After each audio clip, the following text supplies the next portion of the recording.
आमुचे मित्र तयाना तोडू नका कोणी, वृक्ष आमुचे मित्र तयाना तोडू नका कोणी.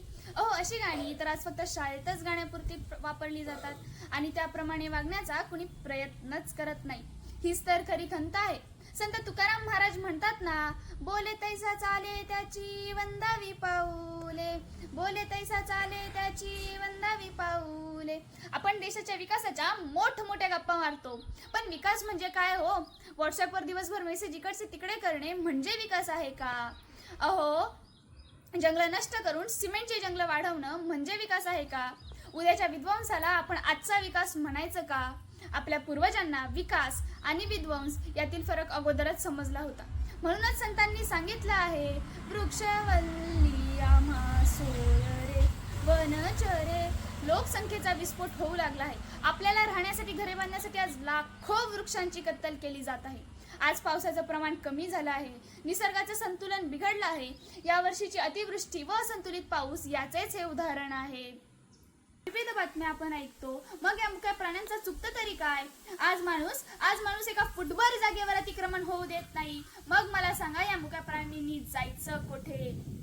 आपण फक्त वृक्ष रोपण केलंय, वृक्ष संवर्धन केलंच नाही. एकीकडे लक्ष वृक्ष लागवडीचा दावा करायचा, सेल्फी काढायचे, बातम्या द्यायच्या, दरवर्षी वृक्ष रोपण करायचं, मग ही झाडे गेलीच कुठे?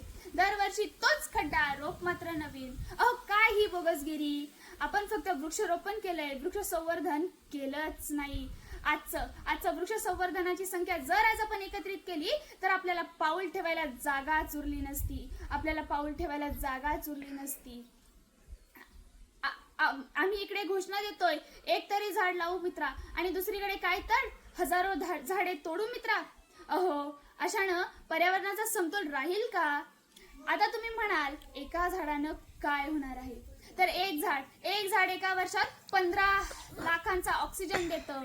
एक झाड 50 वर्षात 35 लाख रुपयांचं वायू प्रदूषण रोखतं. एका झाडावर 100 पक्षी घरटी बांधून राहू शकतात. एक झाड 12 विद्यार्थ्यांना वह्या पुस्तके देण्यास उपयोगी पडतं. एक झाड माणसाला लहानपणीच्या पांगुळ गाड्यापासून ते म्हातारपणाच्या काठीपर्यंत आणि त्या स्मशानात गेल्यानंतरही लाकूड देतं. Don't under estimate the power of single tree.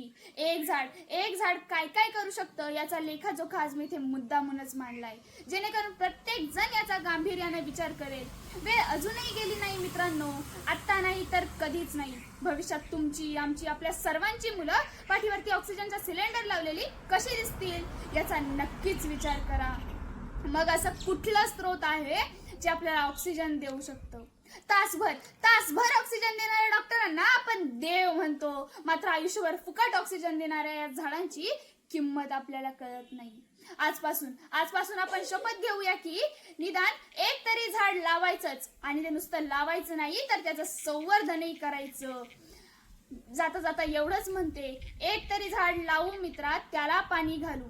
एक तरी झाड लावू मित्रा, त्याला पाणी घालू. मोठे झाल्यावर त्याच्या सावलीत खेळू. धन्यवाद.